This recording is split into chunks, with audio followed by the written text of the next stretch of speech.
어쨌든 간에 윤석열 일당들에 대한 유죄 선고가 시발이 됐고 앞으로도 계속 이어질 건데 이런 가운데 계엄 상황에 사과한 장동혁 국민의힘 대표는 당직 인선을 계속하면서 윤어게인 인사를 계속하고 있다는 비판을 받고 있습니다. 이게 어떻게 된 겁니까?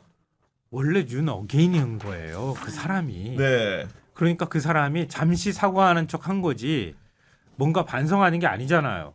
그리고 자기 옆에 있는 자기 옆 사람들 지금 임명하고 있는데 뭐가 문제입니까? 늘 그렇게 해왔는데 우리가 너무 기대가 큰 거 아니에요?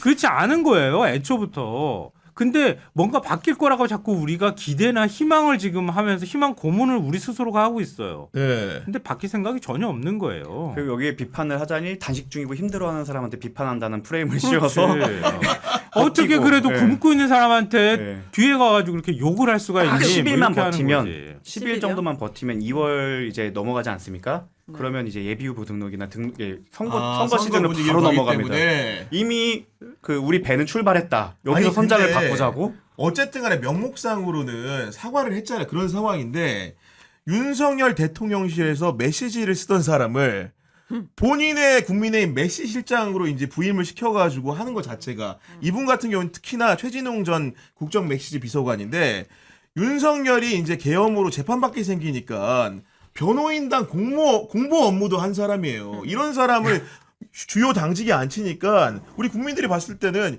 이게 과연 사과를 제대로 우리가 했다고 전혀 볼 수가 없구나 이런 의심을 계속 품게 되는 거죠. 네, 그럴 수밖에 없죠.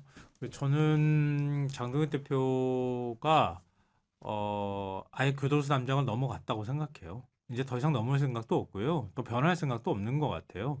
일단은 한동훈 전 대표를 제명하는 걸로 보수층의 그 분노를 잠재울 수 있는 그런 카드로 사용하는 것 같고요. 뭐 이렇게 굶은 야수에게 막 이렇게 그 뭐랄까 토끼 한 마리 던져줘가지고 막 이렇게 물어뜯게 해가지고 그 포만감들 때문에 더 이상 나한테 덤비지 못하게 만드는 이런 방식으로 가는 거 아닌가. 그리고 원래 장동혁 대표는 지금 하는 걸 봐서는 지방선거까지 자기의 정치 생명이 간다고 생각하지 않은 것 같아요. 이렇게 가버리면 지방선거 표할 거라는 거 뻔히 다 알거든요. 네. 장동혁 대표는 정무 감각도 떨어지고 지방선거 이후에도 난 계속 정치하겠다고 하는 욕심이 굉장히 많은 것 같아요. 원래 법조인들이 이렇게 한번 욕심을 내면 굉장히 무서운 모양이에요. 그래서 정부선 저는 욕심을 내지 변호사처럼요. 않습니다. 지금 보니까 방송 욕심만 있습니다. 맛을 보면은 끊지를 못해. 그런 거 방송 맛이 같네. 좋더라고요. 저는 사실은 이게 그냥 그 신념이나 여기에 대한 철학이 없어서 그렇지 정치적 감각은 뛰어나다라고 상찬을 하고 싶었던 게 장동혁이 네. 네. 10일에는 여러 가지 의미가 있습니다. 한동훈이 재심을 신청할 수 있는 기간도 그렇고요. 그리고 이제 선거국면으로 넘어가는 10일도 아마 그 10일일 겁니다. 그래서 그렇구나. 이 네. 비만 피하면 나는 이 선장이 될 거고 이번 선거를 앞두고 이렇게 인사들을 싹 다 바꿔놓고 최고위를 구성을 해놓으면 선거에 지더라도 예전에 한동훈의 예처럼 질선거를 나 때문에 선방했다라는 걸로 그렇죠. 막은 다음에 그 다음에 이 당에서 나한테 견제할 수 있는 세력에 대해서는 이미 다 제거를 해놓은 상태이기 때문에 이 당은 내 거가 되겠죠. 그리고 그가 이게 옳지 않아서 그렇지 전지적 장동혁 입장에서는 꽤나 그 탁월한 선택인 거라고 그리고 보입니다. 장동혁 대표가 윤 어게인이라는 것은 분명한 게 앞에 필리버스터를 했을 때도 뭐 때문에 했습니까? 내란 전담 재판부 설치하는 법안과 관련된 필리버스터를 한 거예요. 오늘 왜 어제 단식에 들어갔습니까? 2차 종합특검을 본회의에서 여당이 처리한다고 하니까 한 거예요. 그 얘기는 뭡니까? 둘 다. 윤석열 일당들과 관련된 것들이잖아요. 그런 문제에서만 이렇게 각을 세우는 반응을 하고 있는 거다라는 생각이 드는 거고 방금 전에 국회에서 2차 종합특검법이 통과됐기 때문에 특검이 새로 꾸려질 텐데 이런 상황 논리 자체가 여전히 그의 마음속에는 윤석열이 한자리에 있다. 이런 해석을 할 수밖에 없는 겁니다. 아니 그러면은 2차 종합특검법 거부하기 위해서 난 단식에 들어갑니다. 이렇게 얘기해야 되잖아요. 근데 그것 때문에 단식 들어간다고 얘기를 하질 않아. 그렇죠. 통일교하고 공천헌금은 왜 쌍특검 안 하냐고 지금 단식을 들어가자요. 이거 아닌 밤에 홍두깨 같잖아. 단식을 그러니까 하는지도 몰랐어요. 죄송하지만. 그 되게 의심스러운 상황이고요. 네. 그러니까 그 국민의힘 쪽 인사들이 그런 얘기를 하더라고요. 정무 감각이 떨어진다고 얘기하는 이유가 뭐냐면 한동훈을 만약에 괴롭힐 거라고 하면 당무감사위에서 제명 처분을 하라 이렇게 윤리로 넘기면 윤리위에서 톤다운을 해서 한 이 당원권 정지 1년 정도나 6개월만 딱 때려도 되는 거 아니에요? 그럼 이번에 선거 못 나가잖아. 근데 이거에 대해서는 제가 또 담당일진 이정주 기자와 계속 방송을 이렇게 같이 하고 네. 있고 이정주 기자도 여기서 나와서 말했지만 이거는 이계 사건이 아니에요. 결과적으로는 명의도용 그리고 자신의 권한을 이용해서 그 의혹을 은폐하려고 했던 형사 사건이기 때문에 가벌성이 크다. 가벌성이 큽니다. 이거 만약에 음. 형사 사건으로 가게 되면 어차피 이분은 빠이빠이이기 때문에 그걸 알기 때문에 제명을 했고 이게 국민의힘의 의원들이 생각보다 여기에 대한 이해도가 낮아서 아니 이게 글 좀 썼다고 제명한다고라고 생각하지만 실체는 그게 아니기 때문에 한동훈 이게 유튜버죠. 정치인이 아니니까 한동훈 유튜버는 여기에 대해 법적 처분을 하지 못할 거예요. 그걸 알고 있기 때문에 장동혁 대표는 이런 수를 둔 거고 세게 달리는 거다. 세게 달리고 왜냐면 어차피 저항할 수 있는 방법이 없어요. 만약에 이게 정말 있게 쓴 거 정도라면 재판으로 가면은 국민의힘이 질 가능성이 매우 높습니다. 근데 그게 아니라 이거는 그 명의도용 그리고 그걸 그걸 조사하려고 했던 조사를 하려고 했던 그 주체에 대한 그걸 못하게 한 거 셧다운하고 있던 시점 중에 그 자신한테 불리한 댓글들이 사라진 거. 게시판을 닫은 시점에 네. 게시판을 네. 닫은 시점에 댓글 몇 개가 사라졌는데 셧다운이 돼 있기 때문에 그 게시자가 지울 수가 없어요.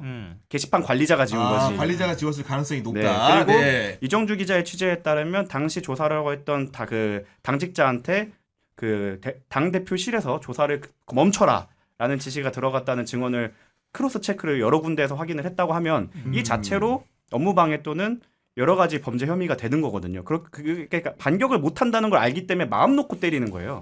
그 얘기하고 연결이 되는 건데요. 그래서 정관각이 떨어진다고 얘기를 하는 이유가 뭐냐면 6개월 그 당원권 정지를 하더라도 한동훈 대표는 법률 대응을 하려고 덤빌 거라는 거예요. 네. 그럼 그걸 들고 가면 결국은 게시판 문제가 형사적으로 어떻게 이게 맞는지 안 맞는지를 논쟁을 할 수밖에 없는 아니죠. 상황이 될 거라는 6개월이면은 거지. 법률로 안 갈 거고 지금도 법적으로 못 갑니다. 2호선한테 한 거, 2호선 그 고소한 게 있지만 고소한 것은 네. 그거를 잘못 표기했다라고 한 건데 지금도 만약에 정말 법정으로 갈 생각했으면 가처분부터 했을 거예요. 그렇죠. 가처분 네, 해야죠. 가처분까지 어떻게 보면 장동혁 대표도 판사 출신이다 보니까 가처분을 막아낸 게 그 재심의 기회를 주겠다거든요. 그치. 왜냐하면 예. 그 가처분이 유일한 가능성이었던 게 가처분은 본안 판단을 안 할 가능성이 높고 절차적인 부분을 지켰는지 안 했는지 그렇죠. 확인할 건데 그렇죠. 이제 재심의 기회를 주면서 충분히 소명할 기회를 줄게라고 해버렸기 때문에 치유가 된 거죠. 예, 가처분에 예. 대한 그렇지. 여지도 사라졌어요. 그러니까 어차피 뭘 하든 한동훈 유튜버는 여기에 대해 법적 대응을 못 한다는 걸 알고 구속으로 몰아난 다음에 네. 마음껏 때린 거라서 이거는 저는 장동혁 대표가 나름의 절묘한 수를 찾았다고 생각을 합니다. 그런데 우리의 이제 주류 언론이라고 할 수 있는 조선일보를 비롯한 이제 레거시 보수 언론 같은 경우에는 사실 한동훈이 그나마 보수의 미래라고 생각을 해서인지 이런 결정을 자꾸 내리는 장동혁 지도부를 향해서 노골적인 비판을 하고 있고 오늘자 조선일보에도 제목이 이렇습니다. 사설에 국힘 새 당명 뭐로 하든 본질은 윤어게인당 아닌가 이러면서 상당히 강력하게 비판을 합니다. 지금 최근에 제가 네. 본 거 사설이나 이런 것 중에서 제일 센 것 같아요. 조선일보는 원래 국민의힘 때리는 걸 극히 피하는 언론이거든요. 아니 원래는 시키는 대로 잘하니까요. 통상적으로는 그리고 꼭 국민의힘을 때리더라도 민주당이나 이재명 대통령 꼭 중간에 껴넣어서 다 마찬가지야 뭐 이런 식으로 결론을 내곤 하는데 지금 제목만 들어봐도 마찬가지로 굉장히 세게 나왔다는 거예요. 그러니까 이 길은 아니다라고 조선일보가 보고 있다는 뜻이에요. 그러니까 한동훈을 지켜야 한다 뭐 이런 어떤 절대적 뭐랄까 뭐 책임감이나 이런 거라기보다는 국민의힘이 이런 방식으로 만약에 이런 태도로 지방선거로 가면 완전 참패하고 말 거라고 하는 위기감에서 비롯된 거다. 지금 한가하게 한동훈을 죽이니 살리니 네. 할 때냐. 국민들한테 좀 더 개혁하거나 중도 확장을 하거나 이렇게 가야 하는데 지금 중도 안에는 이재명 대통령이 떡 버티고 중도층을 이렇게 잡고 가는데 국민의힘은 점점 쪼그라들어가지고 이제 완전 국가되려고 작정을 했느냐 이렇게 얘기하고 싶은 거예요. 우리 김선호 평론가님이 사실은 미디어의 전문가시니까 여쭤보는 건데 실제로 진보 진영 민주당에 끼치는 뭐 경향신문이나 한겨레신문의 영향보다도 사실 지금 야당이 국민의힘에 끼치는 조선일보의 영향이라는 것은 매우 크지 않았습니까? 과거에. 바이블이죠, 바이블. 네. 조선일보. 그러니까 조선일보가 기사 쓰고 나면 국민의힘 인사들이 그 기사 딱 보고 난 다음에 그날 국민의힘의 모든 반응이 거기서부터 시작돼. 회의에서도 거기다 나와. 나와. 백불에서도 나와. 그리고 네. 대변인 브리핑도 나와. 대변인 나와서 TV에서 말하는 것도 똑같아.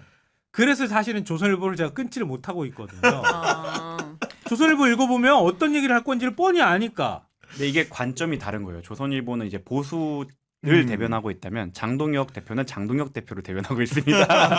국민의힘이 어떻게든 상관이 없어요. 네. 본인이 이 당을 장악하는 게 중요하기 때문에 네. 작아진 집의 대장이 되는 것도 나쁘지 않거든요. 어. 큰 집에서 쫓겨난 의원 한 명이 되는 것보다 그 작아진 집의 대장이 되는 게 더 좋을 수도 있기 아니, 때문에 정말 역사에 없는 성과를 장동혁 지도부가 지금 만드는 건지도 모르겠습니다. 솔직히 얘기하면 저는 탈조선일보. 네. 네. 저는 장동혁 대표 이전에 이미 윤건희 당이었을 때부터 조선일보에서 굉장히 김건희를 비판하는 사설도 나오고 맞아. 그때 윤석열 정부 때 굉장히 많이 얘기했어요. 근데 안 들었더만요. 그때부터 이미 맛이 갔다. 이미 그 조선- 이거는 답이 김건희 없어요. 씨가 조선일보 확 없애버려 목숨 걸겠다고 뭐 했잖아요. 그런 식의 제가 반응이 유일하게 나올 정도다. 그분과 의견이 또 일치했던 부분이 딱 거기였거든요. 조선일보는 희망을 버려라. 이 당은 이미 맛이 갔다. 아니 그래서 그 오늘자 사설에 어떤 내용이 등장을 하냐면은 장동혁 대표가 윤어게인을 조장하는 유튜버들에게 포획돼 있다는 얘기도 파다하다 이런 얘기가 나오는 겁니다 지금. 오히려 유튜브 측하고 더 많이 소통할 걸요. 그리고 유튜브 쪽에서 만난 인사들을 요직에 자꾸 안 치잖아요. 고성국 씨. 그 네. 고성 씨 입당도 받아주고 또 네. 입당을 하는 것도 참 모양이 희한해. 최고위원 불러가지고 내가 입당하겠어. 그러면서 입당 원서를 줘. 그래 네. 입당이 돼. 그것도 참 이상하고 뭐 장해찬 여연 부위원장 같은 경우에도 장동혁 대표를 그 멸콩 TV인가 거기서 만났다고 하잖아요. 뭐 그렇게 하면서 인연이 돼서 일종의 자기 친위 부대를 만드는데 열중하고 있는 거 아닌가 네. 싶어요. 저는 개인적으로 우리가 이렇게 그쪽을 비판하는 걸로 좀 지양해야 되지 않을까. 그러다가 꼭 다시 한번 정신을 차리고 전략적으로 나설 수도 있기 때문에 우리 내부의 문제를 돌아보고 우리는 앞으로 나아가는 데 집중해야 되지. 저분들을 너무 조언을 해주다가 저분들이 정신 차리면 그것도 골치 아파요. 저는